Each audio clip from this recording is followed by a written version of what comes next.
my students in Moses level. Apa kabarnya hari ini? Ya, pastinya kita semua dalam keadaan sehat dan penuh sukacita tanpa kurang satu apapun ya. Nah, bersyukur buat pertemuan komputer kita di pertemuan yang ketiga.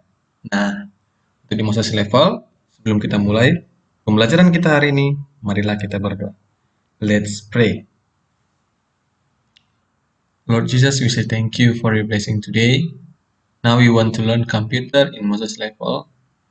Please bless us, please guide us. Please bless our mind so we can understand our lesson for today. In the name of Jesus Christ, we pray to you. Amen.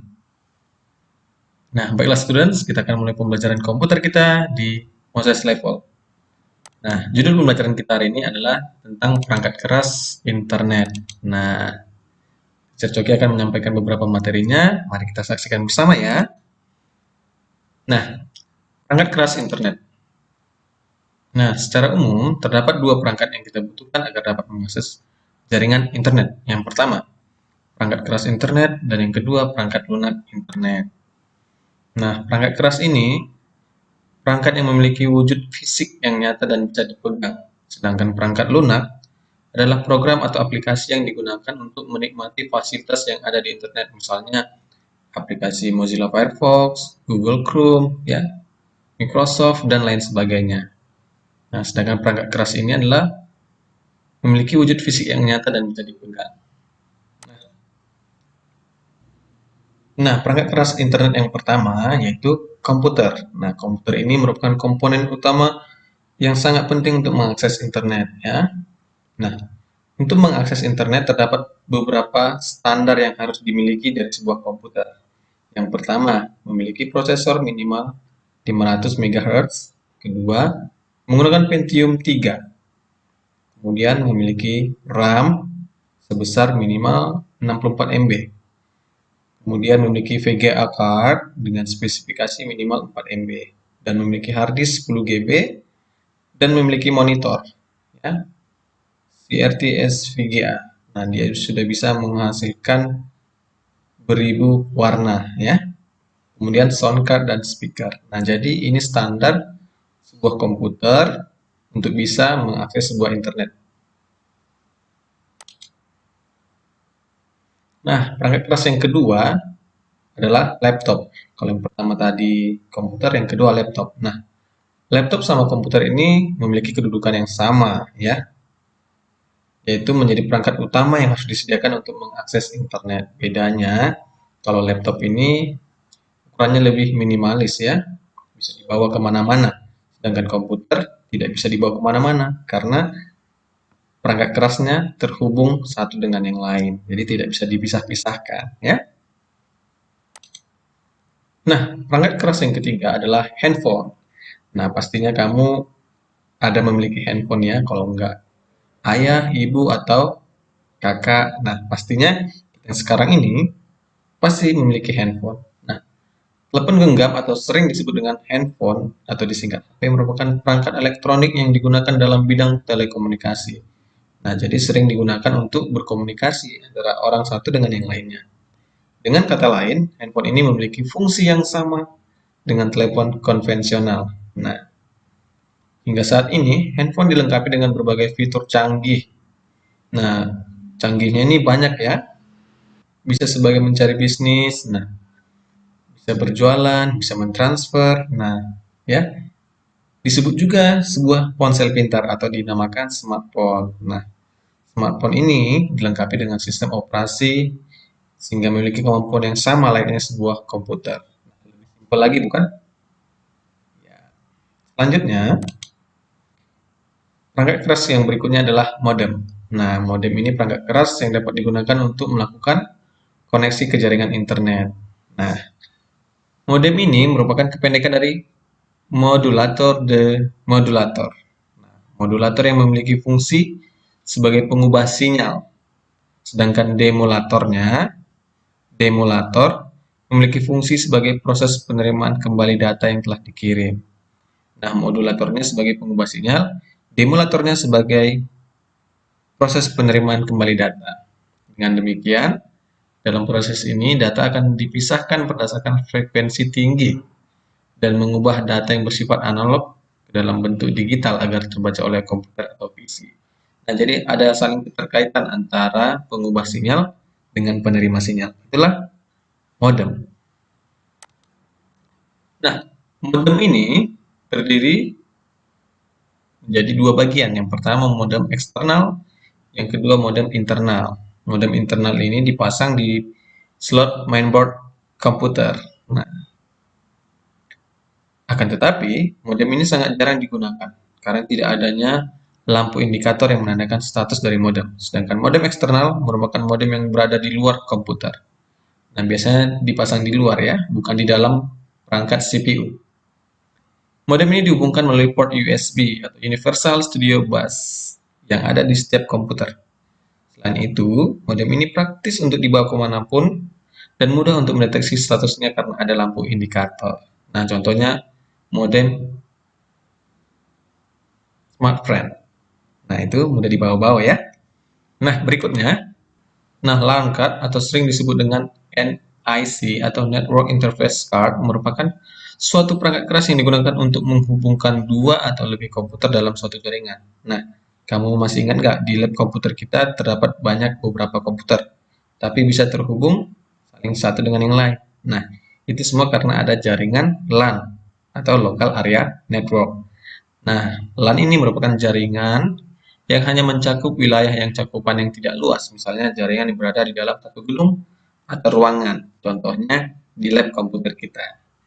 Nah, perangkat ini dapat terhubung dengan jaringan melalui alamat MAC yang telah disediakan. Dengan adanya perangkat ini memungkinkan komputer dapat saling bertukar data satu dengan yang lainnya, dan juga dapat mengakses perangkat lain seperti printer. Contohnya kamu mengeprint dari salah satu komputer di lab. Nah, itu bisa dilakukan kalau kita juga menghubungkannya dengan sebuah komputer. Selanjutnya, perangkat keras selanjutnya adalah wireless adapter card. Nah, atau dikenal dengan WLAN card, merupakan suatu perangkat yang terpasang menjadi satu dengan motherboard komputer. Perangkat ini berfungsi untuk menerima dan membagi sinyal konektivitas ke komputer. Nah, jadi dia sebagai penerima dan pembagi sinyal. WLAN card ya. Dengan adanya perangkat ini, komputer dapat menerima dan mengirim data ke komputer lain melalui jaringan Wi-Fi. Nah, artinya apa? Kalau yang pertama tadi ini adalah LAN card, nah dia harus pakai kabel ya, supaya terhubung ke jaringan. Sedangkan LAN card ini dia tanpa harus ada kabel. Nah, jadi dia menangkap sinyal Wi-Fi. Nah, ini bedanya dengan LAN card dengan LAN card. Umumnya, LAN card dapat beroperasi dalam dua jenis mode, yaitu mode infrastruktur dan mode ad hoc. Pada mode infrastruktur, access point menjadi media untuk melakukan transfer jaringan. Nah, ini perangkat juga access point-nya. Sedangkan pada mode ad hoc, tidak memerlukan access point, melainkan langsung terhubung dengan semua perangkat wireless. Nah, perangkat keras yang berikutnya yang sangat penting itu adalah kabel jaringan. Nah, kabel jaringan ini dirancang khusus sebagai media perpindahan data atau transmisi data dalam sistem jaringan komputer. Nah, kabel ini sebagai penghubung antara beberapa komputer yang memiliki jaringan internet agar dapat menciptakan komunikasi antar komputer. Jadi dia saling menghubungkan. Itu semua karena berkat dari kabel jaringan. Nah, contoh kabel jaringan yang digunakan misalnya kabel koaksial, kabel twisted pair, dan kabel fiber optik. Nah, penggunaan kabel ini dirasa lebih efektif untuk menjangkau daerah yang terpencil dalam pembangunan sebuah jaringan. Nah, dalam pembuatan kabel jaringan ini terdapat alat yang digunakan untuk menghubungkan konektor dengan kabelnya. Namanya tank crimping. Tank crimping adalah alat untuk memotong kabel UTP dan untuk menjepit ujung konektor. Nah, ini ujung konektor ya. Ada dua ujung dengan pangkalnya. Nah, ini sangat penting sekali bagi kita yang ingin belajar cara mengkrimping kabel. Alat ini bentuknya hampir sama dengan tank biasa yang sering kita lihat atau temui. Nah, berikutnya adalah router. Router merupakan perangkat yang memiliki fungsi sama dengan bridge atau penghubung. Nah, bridge ini merupakan suatu perangkat keras juga, sama-sama berfungsi sebagai penghubung, di mana menghubungkan dua jaringan atau lebih untuk dapat mendistribusikan paket data satu dengan yang lainnya, baik di dalam satu jaringan yang sama ataupun berbeda. Selain itu, router juga berfungsi sebagai perangkat untuk mengirimkan paket data melalui jaringan dari suatu komputer ke komputer lainnya atau dikenal dengan proses routing, artinya mengirimkan data. Ya, setiap router dirancang dengan fasilitas DHCP atau Dynamic Host Configuration Protocol dan diatur sehingga dapat mendistribusikan IP. Nah, IP ini Internet Protocol, kalau istilahnya di dalam kehidupan manusia dia KTP, ya, IP address. Nah, dia sebagai penunjuk identitas alamatnya ke semua komputer yang terhubung ke router tersebut. Nah, jadi router ini sebagai perangkat untuk mengirimkan paket data dengan mendistribusikan IP. Ya, selanjutnya adalah switch atau hub. Switch ini adalah perangkat jaringan yang memiliki fungsi untuk menghubungkan beberapa jaringan dengan pengalihan alamat MAC yang dimiliki. Atau dalam pengertian lain, switch digunakan untuk menghubungkan beberapa komputer yang membutuhkan bandwidth yang cukup besar. Berbeda dengan hub, switch hanya mengirimkan paket data ke alamat yang komputer tuju. Sedangkan hub mengirimkan paket data ke semua komputer yang terhubung ke perangkat tersebut. Jadi perbedaan hub dengan switch ini adalah switch ini hanya kepada satu komputer, sedangkan hub mengirimkan data ke semua komputer. Switch juga memanajemen arus data dengan mencari jalur yang optimal untuk melakukan pengiriman data ke tujuannya. Nah, yang berikutnya adalah repeater. Repeater ini merupakan suatu perangkat jaringan yang digunakan untuk menerima sinyal. Nah, dia sebagai penerima sinyal dan kemudian meneruskan kembali. Misalnya, di ruangan Moses, dia butuh jaringan.